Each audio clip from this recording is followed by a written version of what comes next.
Foundation અને પ્રેરણાશ્રી સંસ્થા બંનેના સંયુક્ત ઉપક્રમે એ થવા જઈ રહી છે, ત્યારે આપણે એક એવા નારી રત્નનું સન્માન કરવા જઈ રહ્યા છીએ. શ્રી પ્રેરણા મૂર્તિ ભારતી શ્રીજી, જેઓ સત પ્રેરણા ફાઉન્ડેશનના સ્થાપક શ્રી છે. વિનંતી કરું છું એમને કે આપ મંચમાં આપના સ્થાન પર ઊભા થશો અને આપ શ્રીનું સન્માન કરવા માટે વિનંતી કરું છું. શ્રીમતી ગંગાબેન, શ્રીમતી હિરલબેન પટેલ એડવોકેટ શ્રી, જેઓ મહામંત્રી મહિલા સંગઠન, અને ડોક્ટર અર્ચના ત્રિવેદી, જેઓ અધ્યક્ષ શ્રી છે પ્રેરણા શ્રીના. તો આ બહેનો આવી અને ભારતી શ્રીજીનું સન્માન કરશે. આ એક નારી રત્ન એવું છે कि हमें ना केवल नारी समझो, हम इतिहास बदलने वाले हैं.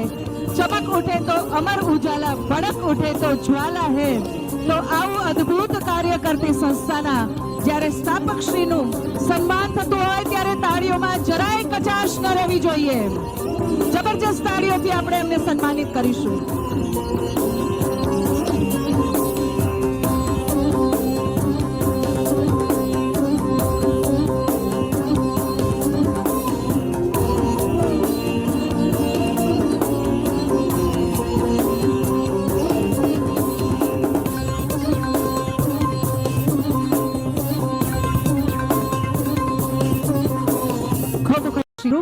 અત્રે પધારશે અને પોતાની સ્પીચ રજૂ કરશે ડોક્ટર અર્ચના ત્રિવેદી.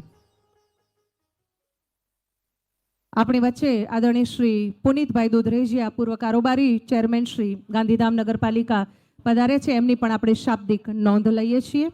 અને હવે ડોક્ટર અર્ચના ત્રિવેદી. ઓમની બેને વિનંતી કરું છું, તેઓ ડોક્ટર અર્ચના ત્રિવેદીનો પરિચય આપશે. ધન્યવાદ રૂપલબેન. મહેમાનોનું તો સ્વાગત કરી લીધું, પણ હું ઉપસ્થિત આપણી સામે નારી શક્તિનું સ્વાગત કરવા માંગુ છું. સ્વાગત છે એનું જેને હિન્દુ સમાજ અને ભારતના ઉન્નતિના પંચમ લહેરાવ્યા છે. સ્વાગત છે એનું જેને હિન્દુ સમાજ અને ભારતના ઉન્નતિના પંચમ લહેરાવ્યા છે. સ્વાગત એમના સાહસ, પરિશ્રમ, યોગદાન અને શૌર્યનું છે.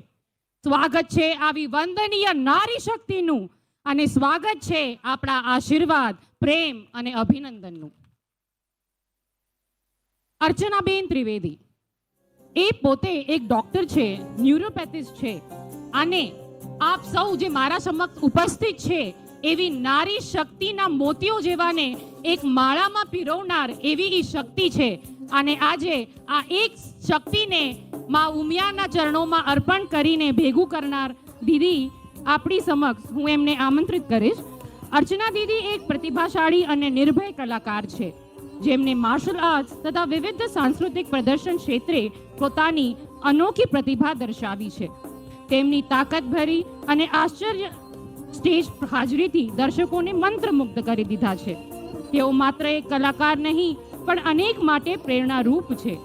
તેમના અભિનયમાં ઉર્જા, આત્મવિશ્વાસ અને સંસ્કૃતિની ઝાંકી જોવા મળે છે. હું નિવેદન કરું છું દીદીને કે આપ આવી અને અમને તમારા બોલું મિયા. અરે મજા ના આવી, ફરી એકવાર બોલું મિયા. બંને હાથ ઉપર કરીને બોલું મિયા. સત્ય સનાતન. મંચસ્થ બિરાજમાન સંતોશ્રી, વડીલોશ્રી, આપ સૌના ચરણોમાં મારા વંદન. મારી સામે બેઠેલી મારી 11,000 બહેનોના હૃદયમાં બેઠેલા એ ઈશ્વરના અંશને હું વંદન કરું છું. આજે આપણે જે રક્ષા દીક્ષા મહોત્સવ મનાવી રહ્યા છીએ, ત્યારે હું થોડોક પ્રકાશ ફેલાવીશ કે ભાઈ આ અભિયાન આની શરૂઆત ક્યાંથી થઈ. આ યાત્રાના પ્રણેતા છે પ્રેરણા મૂર્તિ ભારતી શ્રીજી. પ્રેરણા મૂર્તિ ભારતી શ્રીજીનું કહેવું છે, महिला बदली तो देश बदला, महिला बदली तो परिवार और परंपरा बदली. यदि वास्तव में महिला कुछ करना चाहती है तो उसे ही शक्ति संपन्न, तपस्विनी और तेजस्विनी बनना होगा. आ उद्देश्य ने लईने एमनी प्रेरणा अने માર્ગદર્શનને લઈને 1 વર્ષ પહેલા 11 સપ્ટેમ્બર 2024ના રામ રામ અભિયાન ચાલુ કર્યું હતું, જે અંતર્ગત કચ્છના 10 તાલુકાના 125 ગામમાં 54 કરોડ રામ રામ મંત્ર પૂર્ણ કર્યું. ત્યારબાદ 125 ગામમાં બહેનો પોતાની સુરક્ષા કરતા શીખે, પરિવાર સાથે જોડાયેલી રહે, માતા અને દીકરીનું બોન્ડિંગ મજબૂત થાય અને દરેક દીકરી પોતાના ચરિત્રની રક્ષા કરી શકે એ માટે દરેક ગામમાં પ્રેરણા શિબિર કરી. આ રામ રામ અભિયાન અને પ્રેરણા શિબિરનું સમાપન આજે રક્ષા દીક્ષા મહોત્સવના અભિયાન સ્વરૂપે થઈ રહ્યું છે. બહુ વિઘ્નો આવ્યા, પણ રામ રાખે ને કોણ ચાખે. આ યાત્રા જરા ચાલુ થઈ અને એક જગ્યાએ અટકી ગયા કે ભાઈ આર્થિક રીતે શું કરવું. ત્યારે વિશ્વ ઉમિયા ફાઉન્ડેશનના માન્ય શ્રી સંજયભાઈ એવું કીધું કે બેટા ચિંતા ન કર, હું બેઠો છું. અને એમને માન્ય શ્રી વિશ્વ ઉમિયા ફાઉન્ડેશનના પ્રમુખ આરપી પટેલ સાહેબ જ્યારે મુલાકાત કરાવી, અને ખરેખર કોણ કહે છે કે આજના સમયમાં ભામાસા નથી, આજના સમયમાં પણ ભામાસા છે. વિશ્વ ઉમિયા ફાઉન્ડેશને સંપૂર્ણ ખર્ચો ઉપાડ્યો છે. આ સંયુક્ત કાર્યક્રમ છે, ખર્ચો બધો વિશ્વ ઉમિયા ફાઉન્ડેશને ઉપાડ્યો છે. અને શક્તિ જે બધી જાગૃત કરી છે એ પ્રેરણાશ્રી ગ્રુપે કરી છે. ફરી એકવાર આપણે મહાનુભાવોને સાંભળવાના છે, ત્યારે હું એટલું જ કહીશ, અહીંયા બેઠેલી દરેક બહેનોનો હું હૃદયથી ધન્યવાદ કરું છું. એટલા માટે કારણ કે જો તમારો પ્રેમ, સાથ, વિશ્વાસ અને સહકાર ન હોત તો આજે આપણે અહીંયા ન પહોંચ્યા હોત. મને ખબર છે સંજયભાઈ ઉપર અને અમારા ઉપર કેટલું પ્રેશર હતું. કેવાને તો કીધું 5000 નહીં થાય, 11000ની વાતો થાય છે, પણ જીવનમાં બોલીને બતાવવા કરતા એ ઈશ્વરની કૃપાને સાથે લઈને જે પ્રેક્ટિકલ જવાબ દેવામાં આનંદ આવે એ બોલીને કરવામાં ન આવે. અહીંથી હું મારી દરેક બહેનોને એટલું જ કહીશ, आंधियां चलने लगी अब ज्वार को पैदा करो, आंधियां चलने लगी अब ज्वार को पैदा करो, कंठ में क्रुंदन नहीं हुंकार को पैदा करो, सजने लगी है कुरुक्षेत्र की क्यारियां, पार्थ तुम गांडीव में टंकार को पैदा करो, पार्थ तुम गांडीव में टंकार को पैदा करो. અને મને જ્યારે મોકો મળ્યો છે ત્યારે આ મંચ ઉપરથી હું પ્રેરણા મૂર્તિ ભારતીશ્રીજીના ચરણોમાં હૃદયથી 11,000 કરતાં પણ વધારે અહીંયા જ્યારે બહેનો છે ત્યારે વંદન કરું છું.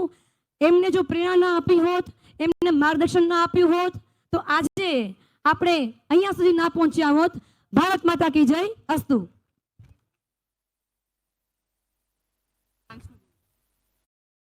क्या आपको पता है महालया अमावस्या के दिन जहां गंगा, यमुना और सरस्वती की धाराएं मिलती हैं,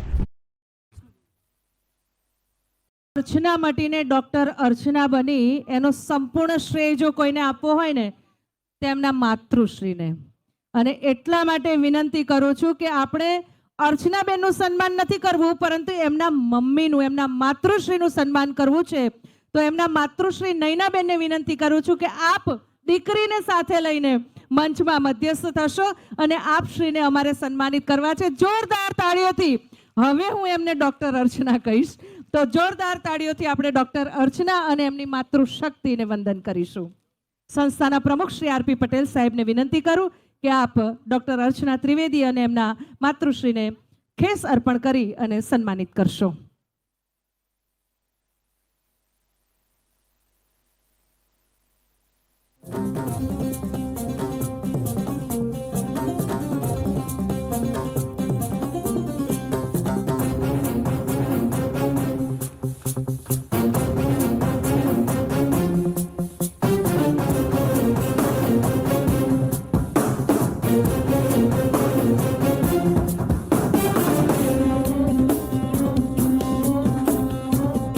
ખૂબ ખૂબ આભાર અર્ચના બેન અને એમના માતૃશક્તિનો એમ નયનાબેનનો બંનેનો ખૂબ ખૂબ આભાર. અને હવે આજે સંજોગો વસાત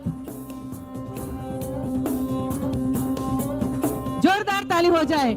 માં અને દીકરી બંને એકબીજાના પૂરક હોય છે અને દીકરી એ હંમેશા એ માએ ચીધેલા રસ્તા ઉપર જ ચાલતી હોય છે. એટલે માં જેટલી મજબૂત ને દીકરી એટલી જ મજબૂત હોય છે. એ આપ સૌએ પણ શીખવાની જરૂર છે. ખૂબ ખૂબ આભાર. આજે સંજોગો વસાત આપણી વચ્ચે